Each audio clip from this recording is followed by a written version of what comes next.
mon envie de vous remercier tous et surtout David pour m'avoir permis de faire un discours.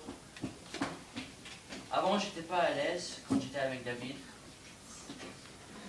Mais maintenant, une relation très forte s'est développée entre nous. Avec Anne-Sophie, je ressentais la même chose. Maintenant, je me sens très heureux qu'on va officiellement faire partie de la même famille. Et aussi car on pourrait l'appeler Tata. C'est drôle comment les choses changent.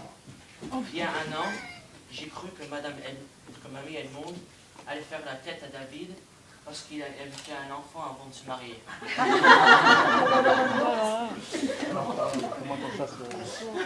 Et ce week-end, on se retrouve ensemble pour célébrer cet événement qui va agrandir nos familles.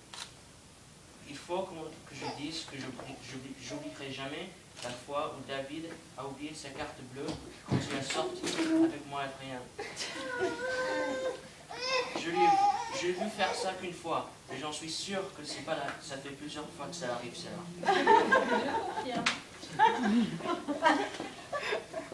Il nous visitait à Denville, aux États-Unis, avec Anne-Sophie, Tata, et Antoine n'était pas né encore.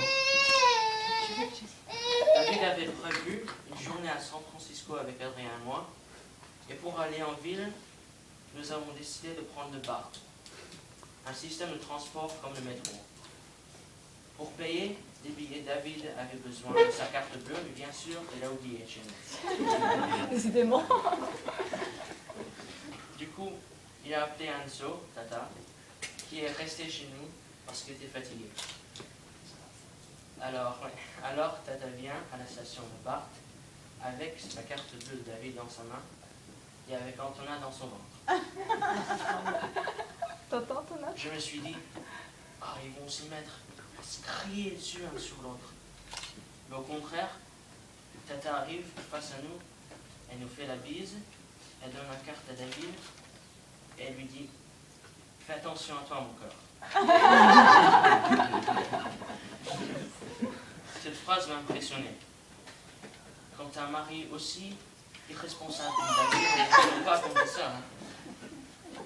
Ce sont les moments comme ça qui nous donnent la preuve qu'ils méritent d'être contents ensemble. Et notre petit Antonin a de la chance de vivre dans une ère où tout le monde se dit « ça va aller ». Moi, je ne parle que des choses que j'y pense vraiment. Je n'écris que des choses qui méritent de se dire. Ce discours n'est pas quelque chose que j'écris pour tout le monde. Mais quand je pense à cette histoire que je viens de vous raconter, ça me rend content. Cette nouvelle famille que David et Anso nous ont construite est une famille contente.